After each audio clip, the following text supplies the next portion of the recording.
Bueno, vamos a dar una mirada a este grupo que, tal como lo vimos en el laboratorio, es bien interesante, por lo menos cuando uno lo analiza en la perspectiva de este grupo que prácticamente ha modificado toda su morfología, fisiología, en función de este hábito tan característico, pero no exclusivo de ello, que es el vuelo, ¿ya?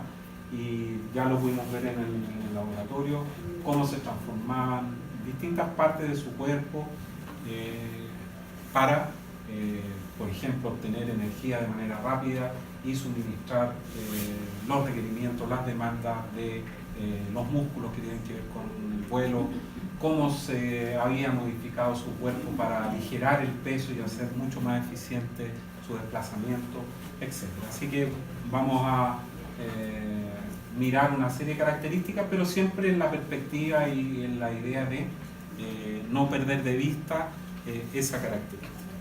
Este ya lo vimos la semana pasada porque básicamente por lo que estuvimos ahí comentando, las aves propiamente tal están bien emparentadas filogenéticamente con los reptiles, ¿ya? Y este grupo van a casi a ser tratados por muchos autores como los dinosaurios modernos o los que perduraron respecto de este grupo, y presentan las características que vamos a ver ahora y que ya mencionamos la semana pasada. Recordar que, y a modo de, de repaso de lo que hemos estado viendo, ¿cierto? Ya hace algún tiempo está todo esquematizado acá, los cordados propiamente tal, con las 4 características que los definen como tal, ¿cierto? Y que se pueden presentar durante alguna fase de su ciclo biológico, en el estado juvenil, en el estado larvario, en el estado embrionario, o bien, como en el caso de los cefalocordados, durante toda su vida. Y dentro de este gran grupo, de este filum, de esta categoría taxonómica de los cordados, teníamos 3 subtipos, 3 subfilum, que eran los urocordados, los cefalocordados y los vertebrados, que reunían de aquí hacia arriba a probablemente los animales más familiares para todos nosotros. Cada uno, por cierto, con características que los definen, como ha sido la tónica a lo largo de todo lo que hemos estado viendo. Y están indicadas allí algunas de las características, ¿cierto? Como las mandíbulas, los precursores de los pulmones, del esqueleto del cuerpo, las extremidades, nuevamente pulmones, ¿cierto? Que aquí todavía estamos en el agua, ¿cierto? Hasta aquí, y por factores que no se conocen de manera clara, pero se sospechan, los anfibios constituyen el primer grupo de tetrápodos que coloniza el ambiente terrestre, es decir, que tienen estas extremidades anteriores y posteriores, las cuales han evolucionado a partir de las aletas pares, pectorales y pélvicas de los peces, ¿ya? Y este grupo es el primero que va al ambiente terrestre y que por consiguiente debe comenzar a solucionar todos los problemas que demanda la vida en el ambiente terrestre. Es mucho más complejo desde el punto de vista estructural, de la mantención de la temperatura, de la eliminación de desechos, etcétera, etcétera, todo lo que hemos conversado, vivir en el ambiente terrestre que vivir en el agua, ¿ya? Y todo eso progresivamente debió modificarse cuando los organismos salen del agua y van a la tierra. Así que este grupo de los anfibios, donde están las ranas, las salamandras y la cecilia, son los primeros, y por consiguiente hay una especie de ensayo y error, algunas estructuras que los reptiles van a alcanzar un desarrollo mucho más complejo. Aquí son apenas incipientes, están apenas esbozadas, como por ejemplo la cubierta queratinizada de la piel, del tegumento, que va a alcanzar un desarrollo no menor en los reptiles. Aquí en los anfibios va a ser algo muy menor. Los pulmones, otra cosa que van a ser vitales para la respiración en el ambiente terrestre. Acá son un saco sin muchos divertículos, sin mucha superficie para el intercambio gaseoso, razón por la cual en este grupo se observan otras estrategias reproductivas como el intercambio gaseoso a través de la piel y también a través de la cavidad bucal en algunos grupos. Y seguimos avanzando en esto, llegamos a los reptiles, que es un grupo casi exclusivamente terrestre por definición, aunque bien sabemos que hay algunos reptiles como los cocodrilos que sí habitan en el medio acuático, pero es un grupo que está completamente adaptado para vivir en el ambiente terrestre.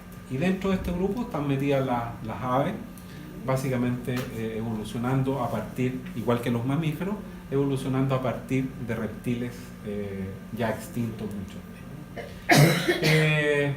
Avancemos entonces en el conocimiento de las aves.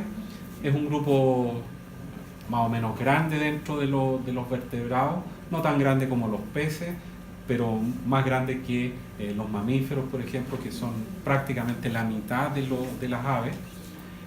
Así que no es menor, hay unas 10.000 especies conocidas e identificadas con nombre, que se agrupan básicamente en unos 23 taxas o agrupaciones u órdenes.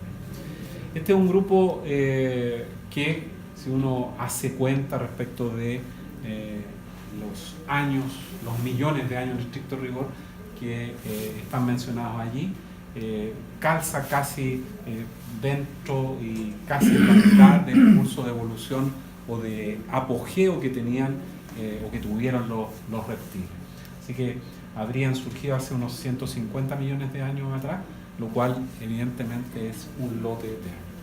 Tal como todos los grupos hemos hecho hincapié y hemos mencionado que presentan características exclusivas o que los definen como tal, las aves no se quedan atrás y presentan las plumas como característica exclusiva. Esta estructura, las plumas, son homólogas a las escamas que presentan los reptiles y que va a tener varias funciones, tal vez la más destacada o tal vez, bueno, no la más destacada, pero tal vez la más característica o la más evidente es el hecho de participar, favorecer el vuelo, ¿cierto?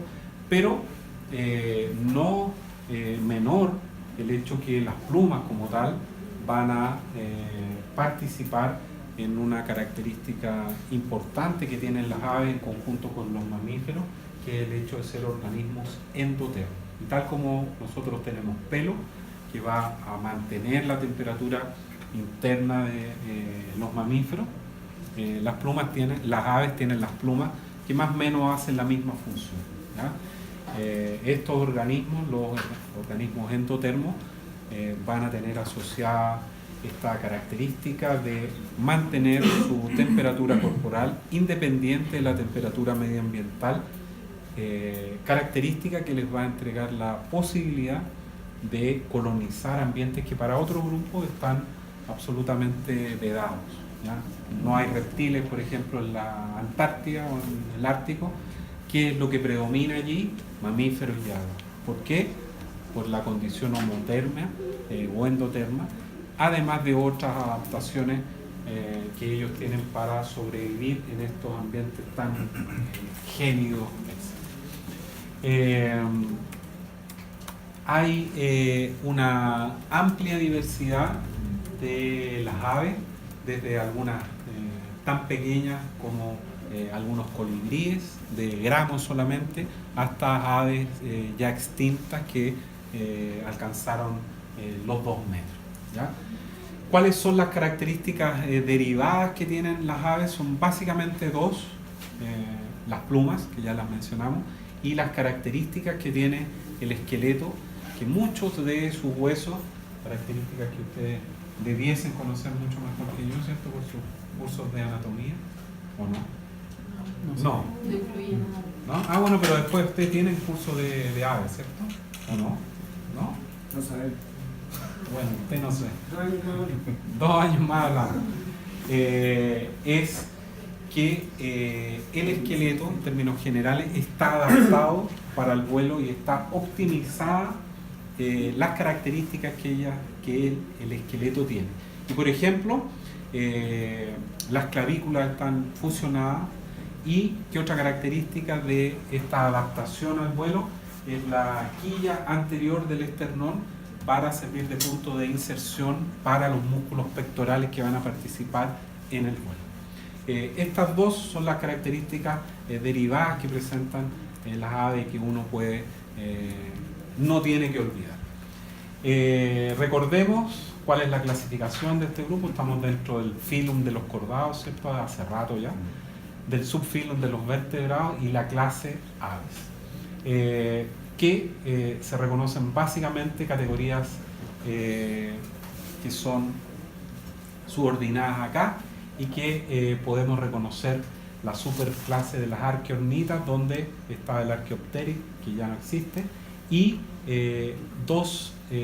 los neornites, que agrupa dos superórdenes que son las palernatas, donde están las ratitas o ratites, y las carenadas, básicamente, que son probablemente las aves más familiares para todos nosotros. Veamos algunas características de este grupo.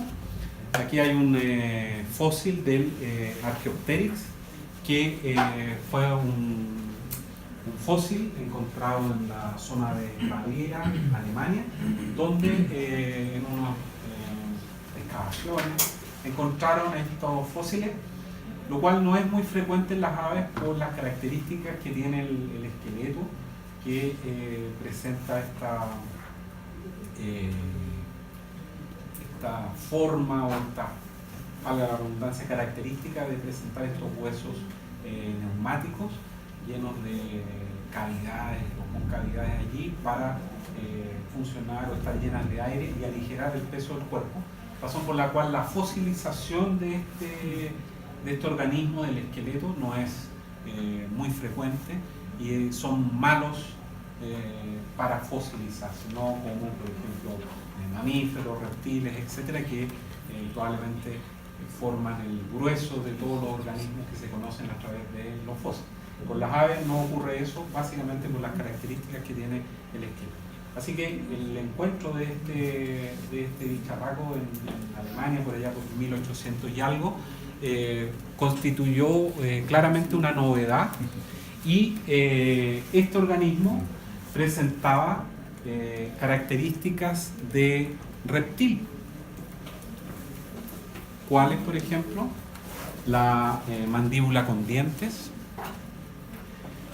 una larga cola, ¿ya? Recuerden que las aves tienen las vértebras coxígeas fusionadas, formando el pigostilo, no tienen cola, ¿ya?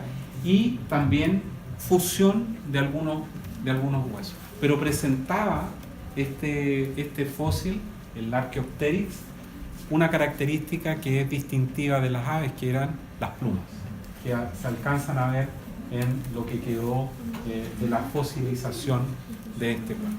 Y eso permitió a los investigadores, lógicamente, asumir que, si bien es cierto, habían algunas características de reptil, habían otras que eran propiamente tal de las aves.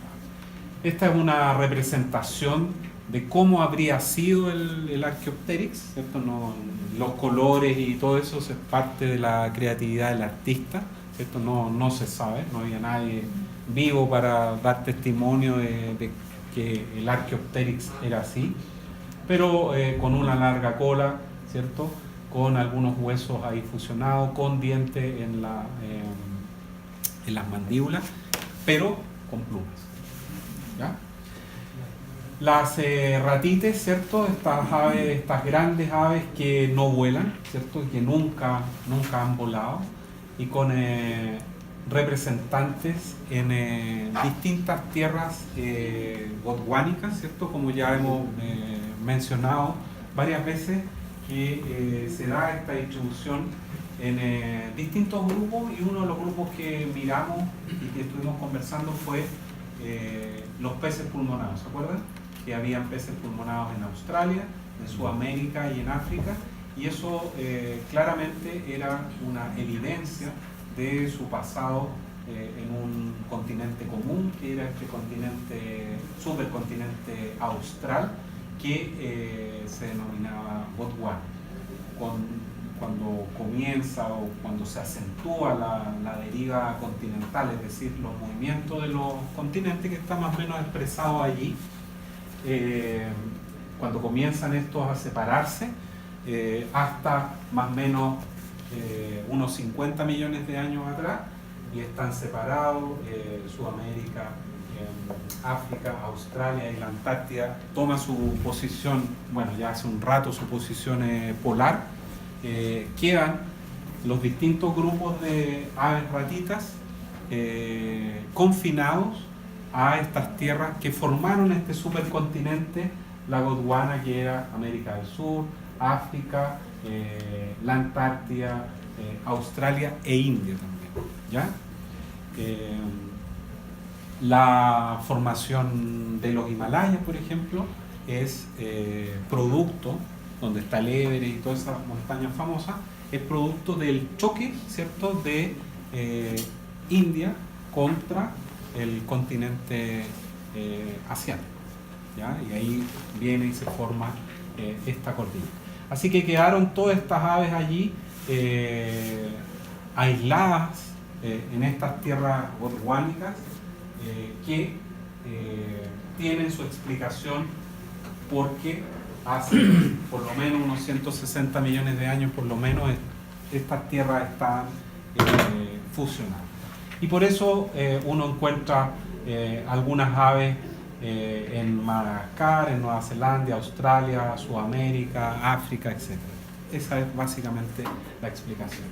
Y el resto de todas las aves son las carenadas, que hace referencia a la presencia de la quilla, del esternón y estos grandes músculos adaptados para el vuelo. Hay que recordar que tal vez, tanto así como las plumas, uno piensa que el vuelo, no ustedes porque ya son expertos en el tema, zoólogos casi, el vuelo es exclusivo de las aves, y claramente no es así. No es así. Hemos visto algunos grupos que también vuelan, como insectos, mamíferos, como los murciélagos, reptiles ya extintos, como los pterosaurios, ¿cierto? Y las aves. Es decir, el vuelo como tal no es exclusivo de las aves, no es una característica. Lo que sí es exclusivo son las plumas. Nadie más tiene plumas, salvo una vedette por ahí que pudiera estar ataviada con una nuestra. Ustedes y yo somos más antiguos. Hoy día ya no hay vedette. No, hoy día ya eso se perdió. Registro fósil. Exactamente. Eso. Gracias por el apunte cultural.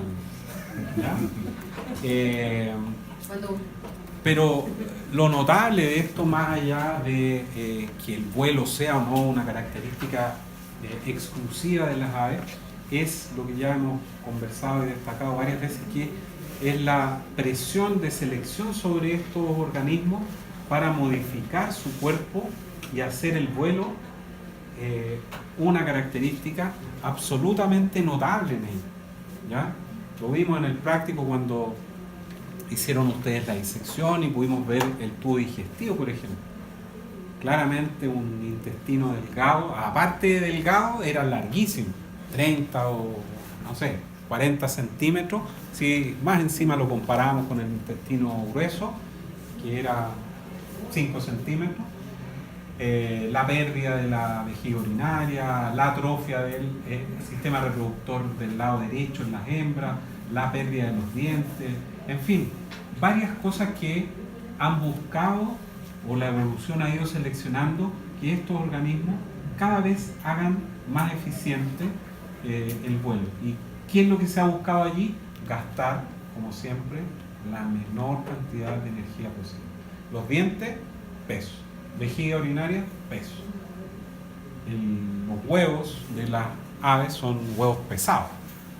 Si hay solamente un ovario funcional, como el izquierdo, lógicamente se va a aligerar en alguna medida el peso, ¿ya? Además de esa característica, el cuerpo se ha moldeado y se ha hecho, ¿qué le pasó? Se ha hecho absolutamente aerodinámico también para optimizar el vuelo.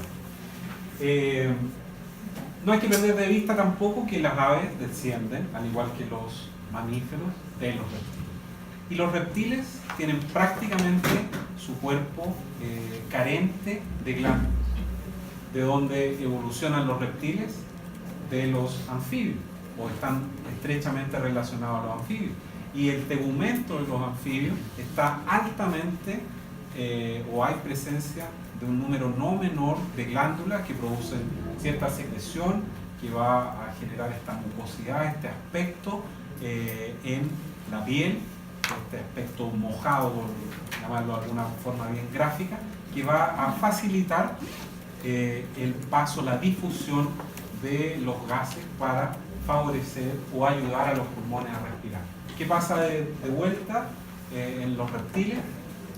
Los reptiles tienen pulmones más desarrollados, más complejos estructuralmente, y ya se deja de lado, por llamarlo de alguna manera, la respiración cutánea y la respiración a través de la cavidad bucal, y solamente son los pulmones los que van a efectuar este paso respiratorio para solventar y dar el suministro de oxígeno que necesita este grupo. ¿Y qué es lo que pasa con las aves? Las aves tienen casi un pasito más adelante y tienen única y exclusivamente una glándula sobre su cuerpo.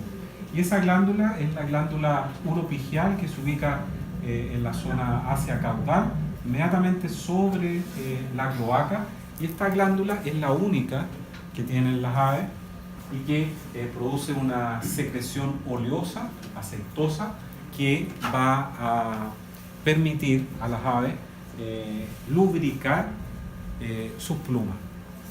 Como se entenderá, particularmente importantes van a ser las secreciones de esta glándula para las aves que son acuáticas. Obviamente, para sumergirse, muchas de las aves acuáticas se sumergen a capturar sus presas, ¿cierto? U otras se desplazan por la superficie del agua, y tener las plumas mojadas es casi que uno se meta a la playa a bañarse, o a una piscina con una barca, con un abrigo, obviamente aumenta el peso, se gasta más energía, se hace menos eficiente la natación, la captura de una presa, arrancar de un depredador, etc. Claramente, repeler el agua, como va a ser la presencia de este aceite, esta sustancia oleosa que va a secretar la glándula uropigial, va a ser particularmente importante para esto. Hay probablemente, al menos el que yo conozco, pero un caso de grupos que son eminentemente acuáticos, como los cormoranes, que no tienen glándula uropigial. Y que ese grupo, ¿cómo soluciona el tema? Lo soluciona a pulso. Cuando se sumergen, los cormoranes se tiran y se meten a capturar presa, nadan y se tiran estos piqueros allí. ¿Y qué es lo que hacen? Que cuando quieren secarse se ponen al sol. Tal como cuando uno se pone al sol después de haberse bañado y se quiere secar con toalla o se pone al solcito, los cormoranes hacen más o menos lo mismo. Pero es una excepción. Y está, como digo, particularmente esta glándula en la zona caudal, la vimos en el pollito ahí, en lo que dice esta. ¿Se acuerdan, no? ¿Cierto? Porque ya no sé hace cuántas semanas que vimos, varias semanas, ¿ya? Las plumas, que son la característica distintiva de las aves, van a cumplir una función relevante en todo lo que dice relación con la mantención de la temperatura del cuerpo, pero también van a participar o van a tener otras funciones no menores para las aves, y una de las más evidentes, las más importantes, va a ser el vuelo. ¿Cómo está conformada una pluma típica? Una zona basal, que es el cálamo, que se inserta en la piel de las aves, que además, antes que se me olvide, voy a mencionar que la piel o el tegumento de las aves es un tegumento prácticamente sin vascularización. Cuando ustedes lo cortaron es una cosa prácticamente carente de todo vaso sanguíneo, así que es muy seco, por llamarlo de alguna manera. Así que el cálamo se inserta en la piel, después viene un eje central que es el raquis, y las dos partes que salen del raquis es lo que se denomina estandarte propiamente tal. Y cada una de las partes que forma el estandarte se denominan barbas, y esas a su vez pueden estar subdivididas en otra parte más pequeña que son las válvulas, ¿ya? Esta es una pluma tipo, ¿ya? Independiente del lugar donde se vaya a insertar, y que sobre esto se van estableciendo algunas modificaciones respecto de la posición que ellas tienen, si están en las alas, si están en la cola, si son las plumas de un estado inicial de desarrollo, etcétera, etcétera. ¿Ya? Aquí hay una fotografía electrónica de parte del estandarte, ahí está el raquis, ¿cierto? Y ahí están las barbas del estandarte, y vean ustedes que algunas de estas barbas o válvulas van a tener una pequeña forma o una forma característica que va a permitirles insertarse sobre la barba para que esto funcione coordinadamente y como una estructura uniforme en cuanto al movimiento, a la protección de la temperatura o la mantención de la temperatura del aire, ¿cierto? Hay distintos tipos de plumas, ¿cierto? Remigia o remera, que se van a insertar en la parte inferior de la mano, ¿cierto? Las primarias y las secundarias en el antebrazo, más allá de las que aparecen o que se insertan en el pulgar, ¿cierto? Que se denomina el álula, y que va a ser particularmente importante para las aves, particularmente aquellas que vuelan muy bien, porque van a, de alguna manera, a maniobrar, si pudiera usarse esa palabra, o a direccionar el vuelo. Va a ser particularmente importante, que es lo que está más o menos aquí. Las remigias primarias insertadas en la mano, ¿cierto? Las secundarias en el antebrazo, y las insertadas en el pulgar, que es lo que se denomina ala. Esta es una pluma grandota, ¿cierto? Que van a ser particularmente importantes, más aún por la posición que ellas tienen, ¿cierto? Que están en las alas, que es evidentemente la extremidad que va a llevar la batuta en lo relativo al vuelo. Después están las tectrices o cobertoras, ¿cierto? Que van, como su nombre lo dice, a estar repartidas prácticamente a través de todo el cuerpo, van a proteger y van a presentar no las barbas unidas con esta especie de gancho, sino que van a estar sueltas, van a tener un aspecto más desordenado, si se quiere, más chascón, entre comillas, ¿cierto? Y que van a proteger todo el cuerpo. Ahí están después las rectrices o timoneras, que se ubican a nivel de la cola, ¿cierto? Y que son tan características y que entregan a las aves distintas formas, distintas funcionalidades, u optimizar el vuelo, ¿cierto?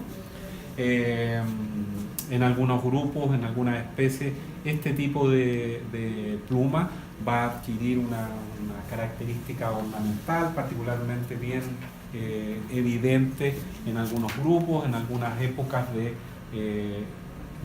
apareo, del cortejo, ¿cierto? Que es particularmente complejo o llamativo en las aves.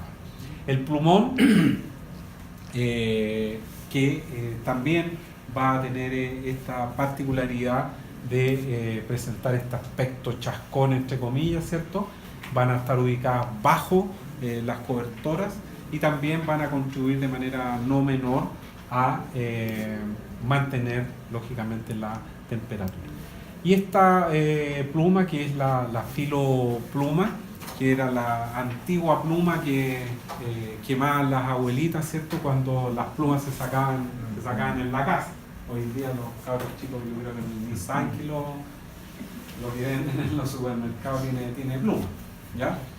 Y es una pluma que en cierta medida se asemeja a lo que es un pelo y tiene de alguna forma una función también en la propiocepción, básicamente del ordenamiento que adquieren y que deben mantener las plumas para optimizar todo el proceso del vuelo, ¿ya?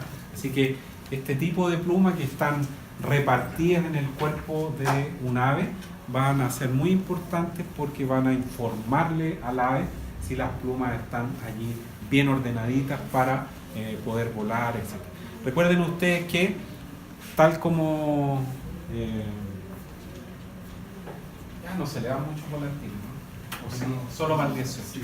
El volantín tiene que estar bien compensadito, ¿cierto? Para que no quede ladeado para un lado u otro y uno le hace unos nudos aquí a un lado para que la cosa funcione bien. A las aves les pasa una cosa más o menos parecida, que es cuando van a cambiar las plumas, se hace de manera bien ordenada para que el ave no quede cargada hacia algún lugar y tenga que alejar y estar gastando más energía para compensar ese peso extra o ese número distinto de plumas en un lado u en el otro. Bueno, esto no es muy importante, lo que ya había comentado. Veamos las características que tiene el esqueleto o los huesos en términos generales de las aves. Esta fotografía es muy evidente, muy clara qué es lo que va a suceder con los huesos de la ave. Y aquí tal vez está la explicación del por qué siempre uno escuchó sin tener tal vez la explicación o el conocimiento de lo que escuchaba de las abuelitas o de cualquier lugar cuando le decían no le dé los huesos a los perros chicos de las aves porque se astillan y se les pueden enterrar, bla, bla, bla. Y todo lo que uno con un poco de razón o sin razón escuchaba en los almuerzos en cualquiera de estos lugares. Y es básicamente por esto, porque muchos de los huesos de las aves son los huesos que se denominan neumáticos, es decir, huesos que tienen esta característica, que están ahuecados y que son por consiguiente más livianos, lo cual va nuevamente en función de esta optimización del vuelo, gastar la menor cantidad de energía posible, ¿cierto? Las aves también tienen un tipo bien característico de vértebra, que es esta que se denominan como heterocélicas o encías de montar, literalmente una sobre la otra, y que les entrega esta particularidad que tienen en el cuello para movilizarse bastante bien, ¿cierto? Particularmente interesante aquí, más allá de las fusiones que se dan tanto a nivel de las extremidades anteriores, las alas, de las vértebras coxígeas que van a formar el pigostilo, ¿cierto? Y otras a nivel de la clavícula, es la formación de la quilla o esternón, ¿cierto? ¿Se acuerdan cuando hicimos la disección, que cortamos por ambos lados de la quilla y prolongamos el corte hacia bien arriba para poder ver el esófago y la tráquea? Aquí es más evidente todavía esta quilla. ¿Para qué va a servir esta quilla? Esta prolongación anterior del esternón, básicamente para servir de punto de inserción para los músculos del vuelo, que son los músculos pectorales, que son particularmente importantes en las aves. ¿Qué es lo que uno frecuentemente come ahí cuando compra un pedazo de pechuga en el supermercado, ¿cierto? Estos músculos pectorales. Bueno, ya hemos comuchado ahí esta fusión o reducción de las vértebras coxígeas que van a formar el pigostilo del ave, ¿cierto? Que era lo que no tenía el Archaeopteryx, ¿cierto? Que tenía una larga cola que estaba recordando su pasado reptiliano. Lo mismo de esto, ustedes son más expertos que yo en el hueso. ¿Qué más podemos decir? Bueno, las patas igual sirven como una de las características para poder asumir, por ejemplo, el ambiente en el cual un ave en particular vive, o el hábito que esa ave tiene para proveer su alimento, si es un ave que va a tener ciertas características y estar ahí como una gallina escarbando en el suelo, si va a ser un ave predadora, ¿cierto? O un ave rapaz que va a capturar una determinada presa, o bien si va a ser un ave que vive en el ambiente acuático, o bien un ave que se desplaza a las carreras, como son las aves, las ratitas que tienen este pie lobulado con estos lóbulos para desplazarse a gran velocidad, algunas de ellas, el pie palmeado de las aves. Y hay distintos tipos, ¿cierto? Como están allí, básicamente por la posición y orientación que tienen los distintos dedos que van a formar las aves. El tipo anisodáctilo, donde el primer dedo va a estar orientado hacia atrás y 2, 3 y 4 hacia adelante, y sobre eso vamos a encontrar alguna variación, como en el cigodáctilo, donde va a estar 1 y 4 hacia atrás y los otros 2 hacia adelante, y heterodáctilo finalmente 1 y 2 hacia atrás y 3 y 4 hacia adelante. Ahí está más o menos lo que habíamos comentado, ¿cierto? Las distintas posiciones que van a tener los dedos, el 1 hacia atrás, el 1 y el 2, o el 1 o el 3 hacia adelante, y los otros 2 hacia atrás, etc. Y aquellas aves que viven, por ejemplo, en el agua, que van a tener esta membrana interdigital, recordando lo que encontrábamos ahí en los anfibios, ¿cierto? Para optimizar el desplazamiento en el agua. Las cojinetes, o todos estos cojines que tienen las aves que se desplazan a gran carrera, como son avestruces, emúes y ñandú, ¿ya? Que tienen esa característica. Ahí está una foto de esta característica, ¿cierto? Con esa membrana interdigital. Algo que no parece que no había dicho, pero me acordé acá, que también lo vimos en el práctico, la presencia de las escamas, ¿cierto? A nivel de las patas de las aves, que era una evidencia, o nos estaba recordando que las aves descienden de los reptiles. Es una evidencia, lo mismo que las escamas que presenta el ratón en la cola, ¿cierto? Una evidencia del pasado reptiliano de los mamíferos. Tal vez una de las características que permite ilustrar de una mejor manera lo que hemos estado conversando ya hace un rato, de esta transformación y optimización de distintas estrategias para el vuelo, ocurre en lo que cuando uno estudia el aparato digestive. Hay una serie de transformaciones allí que son particularmente bien notadas.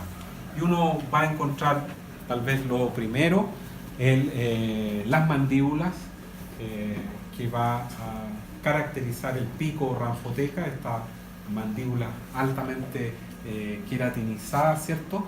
Ausencia de dientes, como una primera medida, entre comillas, para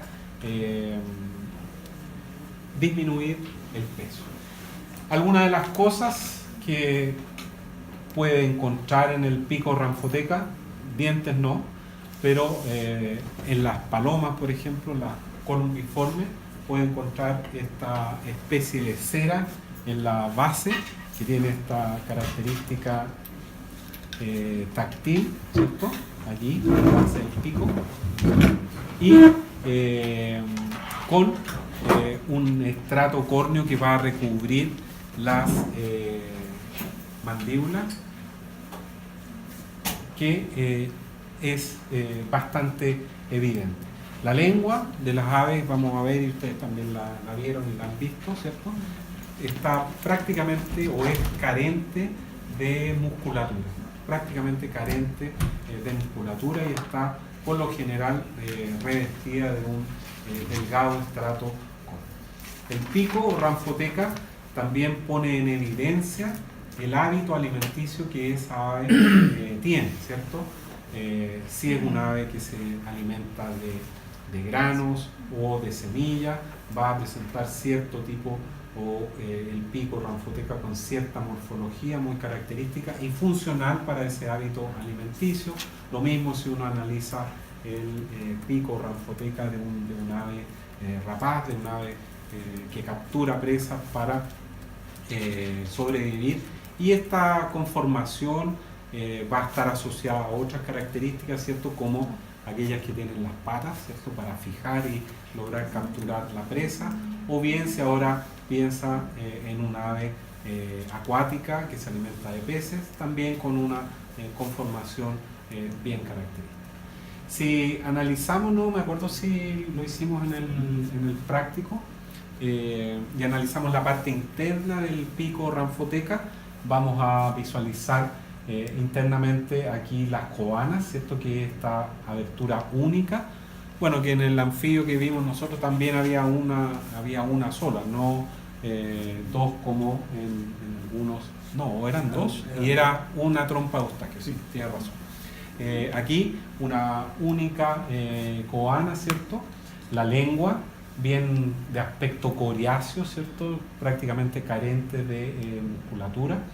Y la glotis, que es el punto de entrada a los pulmones, y esta estructura que va a ser también la conexión, va a ser una especie, entre comillas, de trompa de Eustaquio que va a comunicar la cavidad bucal con el oído. Lo que ya vimos, ¿cierto? Esta especie de cera ubicada en la base del pico ranfoteca, que va a ser característico de las columbiformes, donde está la típica paloma que vemos en las plazas y que más de alguno ha sido bañado con sus secreciones, ¿cierto? El premiado. Cuando uno analiza el pico ranfoteca también de un pequeño pollito, ¿cierto? Va a encontrar una característica también similar a la que encontramos en los reptiles, que era este diente que tenían en la mandíbula superior para favorecer el rompimiento de la cáscara del huevo, ¿cierto? Veamos el sistema digestivo rápidamente. ¿Qué es lo que vamos a encontrar allí? Un esófago, que va a ser una estructura bastante larga, que se va a distender al paso del alimento única y exclusivamente, ¿cierto? Y que recorre el cuello casi paralelo a la tráquea, ¿cierto? Que pudimos diferenciarla por la presencia de estos anillos cartilaginosos completos que tenía. En la base del esófago se ubicaba el buche, que era un reservorio temporal del alimento, ¿cierto? Si uno toca el buche de un ave granívora, una gallina, puede incluso sentir o percibir allí que el ave se ha estado alimentando de granos de alguna cosa, ¿cierto? Prácticamente, por no decir no, hay digestión alguna ahí en esa zona, porque las aves prácticamente no tienen glándulas salivales. Entonces, única y exclusivamente es un reservorio temporal del alimento. Recuerden que las aves no tienen dientes, así que esto pasa literalmente en las aves granívoras, literalmente entero, completo, al buche, que se ubica en la base del esófago y que es un ensanchamiento basal del esófago. La actividad digestiva del alimento va a comenzar luego, porque desde a la salida del buche el alimento va a pasar al estómago glandular o proventrículo, donde se van a liberar enzimas digestivas que van a comenzar el proceso de degradación del alimento y separación de los nutrientes. Una vez que el alimento sale de ahí ya envuelto con jugos digestivos, va a pasar al segundo estómago que tienen las aves, que es el estómago muscular, molleja o contre que llamaban las abuelitas, que lo pudimos ver en el práctico, ¿cierto?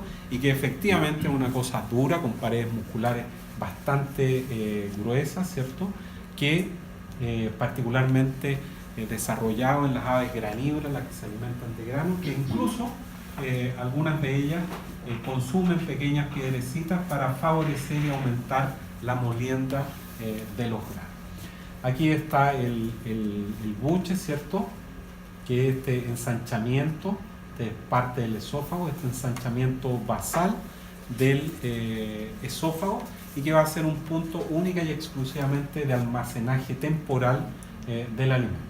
Ahí está el estómago glandular o proventrículo, con estas pequeñas protuberancias que demuestran allí puntos de salida de jugos digestivos que van a comenzar el proceso de degradación del alimento. Y acá está el estómago muscular, muscular, molleja o contre, donde al abrirlo se destacan las paredes musculares que tienen, que va a reemplazar en estricto rigor la acción mecánica de los dientes.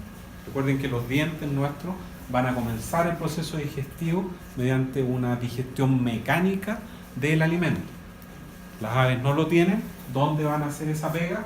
En el estómago muscular, molleja, que tiene gruesas paredes musculares, y allí se va a producir la molienda de los granos en este caso, con incluso presencia de algunas piedras que van a favorecer todo este proceso, ¿ya? Además tiene esta característica, este grid, ¿cierto?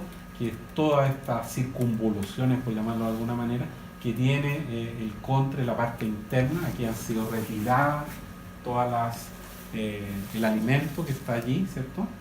Y se alcanzan a ver muy bien el número 2 allí, las paredes musculares y todos estos divertículos internos para aumentar allí todo el proceso. A continuación, a la salida del estómago muscular, viene el intestino delgado, ¿cierto? Que es, además de delgado, es muy largo, como lo pudimos ver, y que está asociado, estrechamente asociado al páncreas, básicamente porque en la primera asa duodenal se va a ubicar aquí el páncreas, que por primera vez lo vimos como tal cuando vimos los anfibios.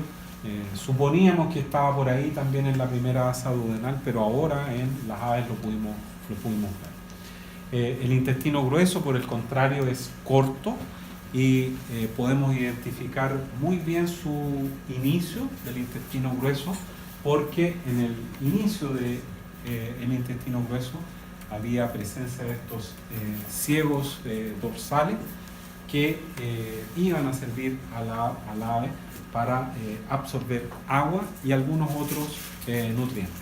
Recuerden que este intestino delgado muy largo va a ser otra evidencia que tienen las aves como adaptación al vuelo, porque recuerden ustedes que el intestino, a nivel del intestino delgado y particularmente en las vellosidades intestinales, se realiza la absorción de los nutrientes, es decir, los nutrientes han sido degradados a las moléculas o macromoléculas que los forman, proteínas, carbohidratos, lípidos o menores aún, y pasan a la sangre a través de las vellosidades intestinales.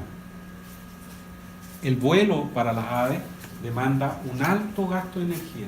Por consiguiente, las aves deben tener un buen suministro de nutrientes para suplir las demandas que ellos tienen a través del vuelo. Intestino grueso entonces muy cortito, ¿cierto? Y con estos ciegos dorsales, ciegos intestinales, que van a básicamente absorber el agua. El intestino viene a desembocar el coprodeo, que es una zona específica de la cloaca. Recuerden que las aves tienen cloaca, que es un punto común donde va a desembocar digestivo, el coprodeo, excretor, el urodeo, y el reproductor. A esa zona común es la que se le denomina propiamente tal como la cloaca. El hígado en las aves también lo vimos, ¿cierto? la pana, ¿cierto? Es bastante voluminosa, formado por varios lóbulos y presencia de, por lo menos el ave que nosotros vimos, con vesícula biliar, es decir, un contenedor de la bilis, la cual se va a eliminar en la primera parte del intestino delgado. Aquí está el intestino delgado, ¿cierto? Que nosotros pudimos observar, y aquí está, para este lado, la primera asa duodenal, y aquí en el centro, claramente observable, el páncreas, ¿cierto? El páncreas, que es la glándula que va a liberar allí las enzimas digestivas para degradar básicamente proteínas y eso. El hígado, ¿cierto? Formado por varios lóbulos, ocupando gran parte de la cavidad interna del cuerpo. Ahí se alcanzaba a ver, ¿cierto?, el estómago muscular y parte del intestino delgado, y probablemente ese sea el páncreas. Con el aparato, quieren ir a tomar un poco de al ser mucho más eficiente el vuelo por el alto consumo que demanda esta característica de las aves. Las aves se encontraron con un problema porque los pulmones de las aves son bastante pequeños en comparación, lógicamente, a la demanda que ellos tienen, y están pegados a las costillas, razón por la cual desarrollaron una estrategia súper interesante, que son la presencia de los sacos aéreos, ¿ya?, que pudimos verlos en el práctico, y que van a participar los sacos aéreos en algunas importantes funciones del cuerpo de las aves, que van en definitiva a suministrar y van a completar esta demanda que tienen las aves por una cantidad importante de oxígeno para poder volar tranquilo. Comencemos por la tráquea, ¿cierto?, que nuevamente tiene algunas características bien particulares, que la pudimos ver en el práctico, que es un conducto que va a llevar el aire hasta los pulmones, y eso se va a asegurar un flujo constante de aire gracias a la presencia de estos anillos cartilaginosos y completos más encima, a diferencia de lo que ocurre en los mamíferos. Eso va a asegurar un paso constante de aire hacia los pulmones. Las aves, bien lo sabemos, tienen la particularidad de cantar, de piar, trinar, etc. Y esa característica la logran gracias a la siringe, que va a ser el órgano fonador. Escuche bien, fonador, por si acaso. Usted. Fonador. Clarísimo. Siringe, ahí está escrito, ¿ya? Esta estructura va a permitirle a las aves el sonido, emitir sonido, ¿cierto? Y por consiguiente las aves escuchan, ¿ya?, aunque no tengan una, ¿ya? Como ya comentábamos, los sacos aéreos son una interesante adaptación de las aves, y son literalmente prolongaciones de los pulmones, los bronquios específicamente, que se van a meter por todo el cuerpo del ave, incluso hacia el cuello, hacia arriba, para cumplir básicamente tres funciones, particularmente bien interesantes. Dos súper importantes para las aves, que es participar en la respiración, aligerar el peso del cuerpo, y específicamente también en el caso de los machos, de alguna forma refrigerar los testículos que están, como vimos, al interior del cuerpo del ave, ¿cierto? Y que para que se desarrolle y se produzca la espermatogénesis se requiere al menos una temperatura más baja que la temperatura corporal. También es importante señalar que las aves tienen una temperatura mayor que la temperatura que tenemos, por ejemplo, nosotros, de 37 grados, superior, ¿no? Los testículos. Básicamente porque entra aire fresco del exterior y eso permite de alguna manera que la temperatura algo disminuya a nivel de los testículos. ¿Ya? Ahí está la tráquea, ¿cierto? Que viene y la siringe, ahí se puede ver también menor, que se ubica a este nivel cuando se bifurca allí y va hacia los pulmones. Ahí está la glotis y ahí está la tráquea con sus característicos anillos cartilaginosos completos que mantienen con esta lumen a la tráquea constante, no favoreciendo el paso del aire para todo el suministro de oxígeno, ¿cierto? El diafragma como tal, uno lo sitúa esencialmente en los mamíferos, ¿ya?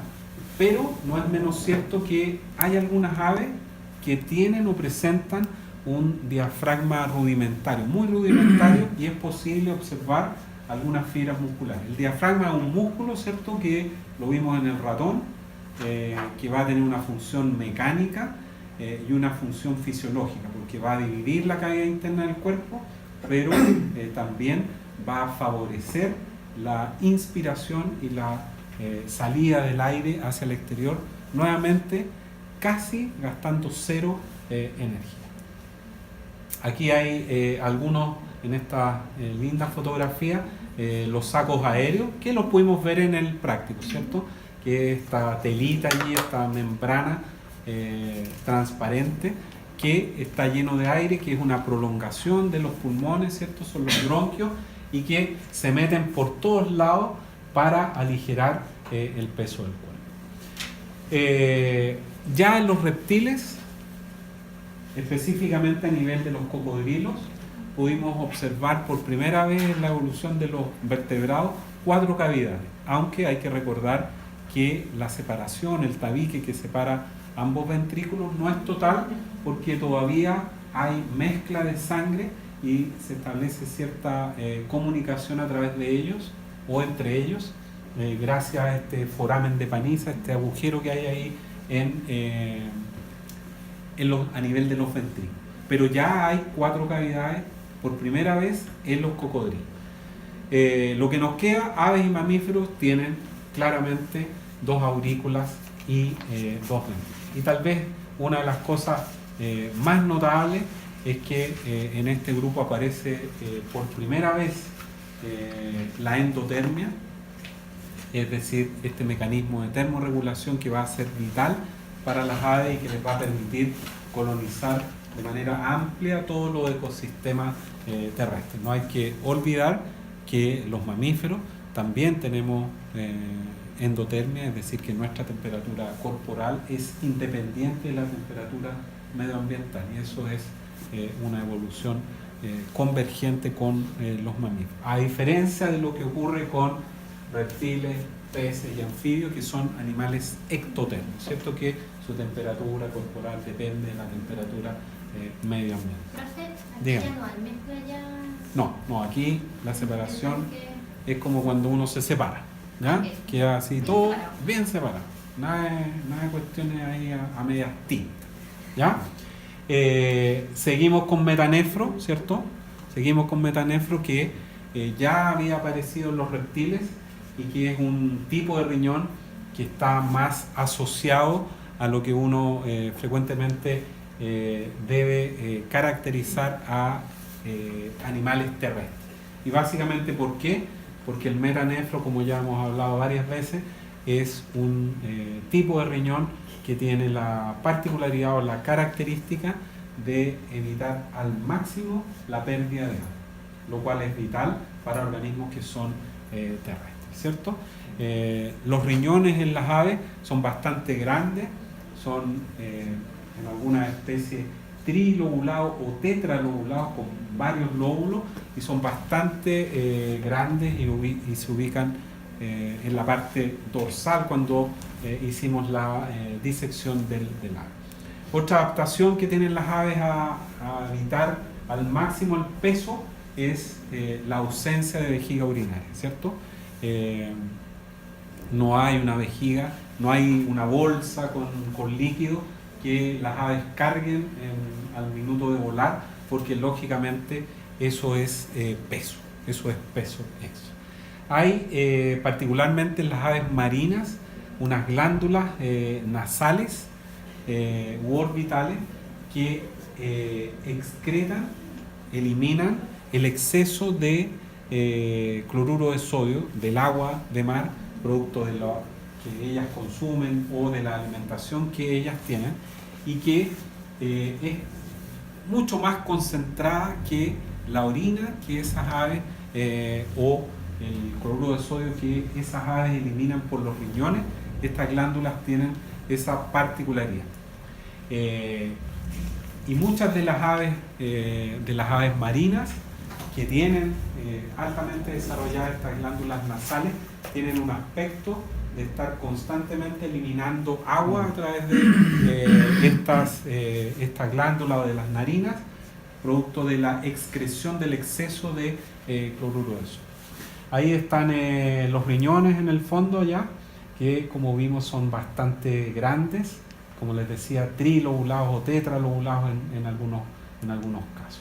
Ahí están estas glándulas que se ubican, también se denominan glándulas de la sal, para eliminar el exceso de cloruro de sodio de el agua de mar y la dieta que ellas tienen, y están constantemente eliminando esta secreción salina las aves, y que da este aspecto casi de estar ahí constantemente resfriadas, por llamarla de alguna manera.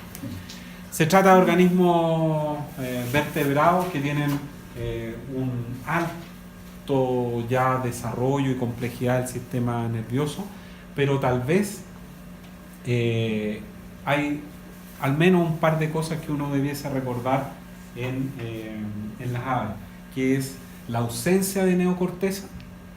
Recuerden que en los cocodrilos aparece por primera vez la neocorteza, es decir, este pedacito de materia gris, de somas neuronales, que permite cierta interpretación o elaboración de respuestas, pero las aves no tienen.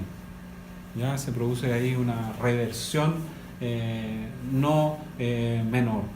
De igual manera, los hemisferios cerebrales son grandotes comparado con lo que ocurre en reptiles y anfibios, pero particularmente interesante es el desarrollo que alcanza el cerebelo en las aves para toda esta gran coordinación que ellas tienen al minuto de volar, al minuto de venir volando y posarse sobre una superficie o un elemento pequeñito como un cable, un poste o una rama de un árbol.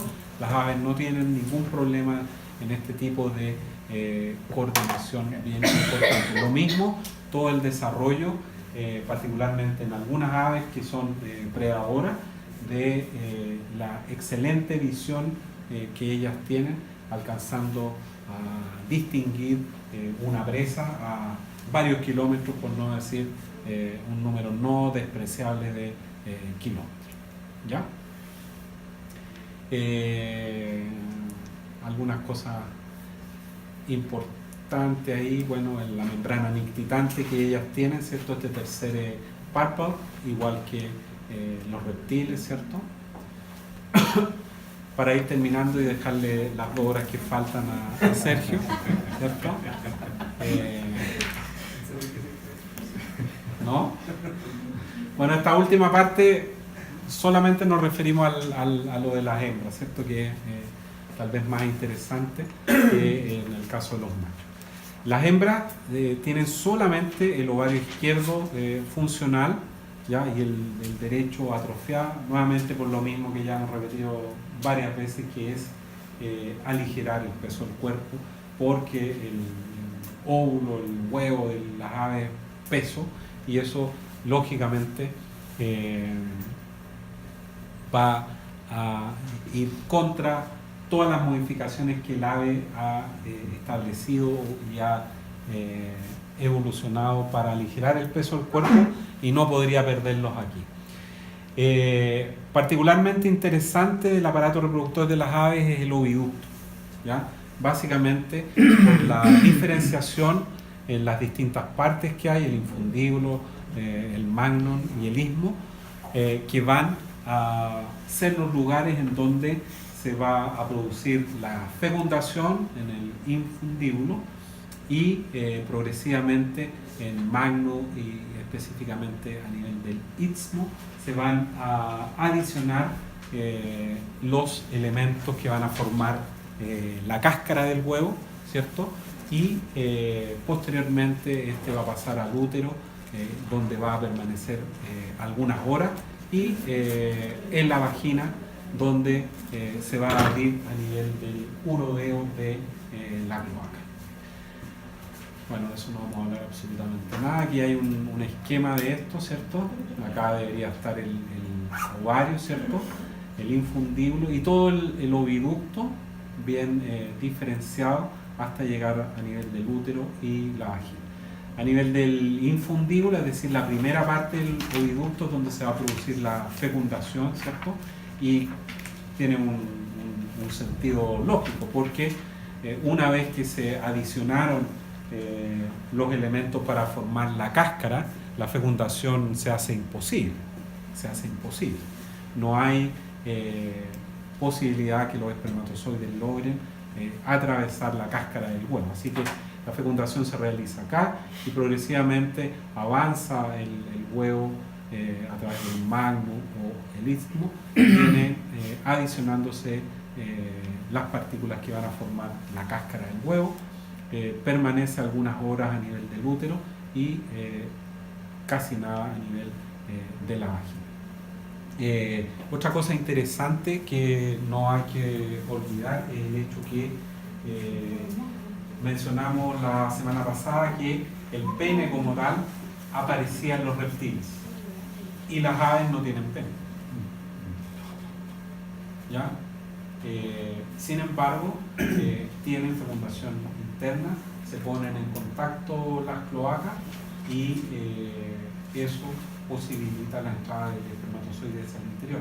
Hay alguna especie de ganso y ese tipo de aves que tienen una adaptación a nivel de parte de los conductos reproductores, que tienen una especie de pene, pero no es un pene como tal. ¿Ya? Sí, ya se más interesante escucharlo a ti.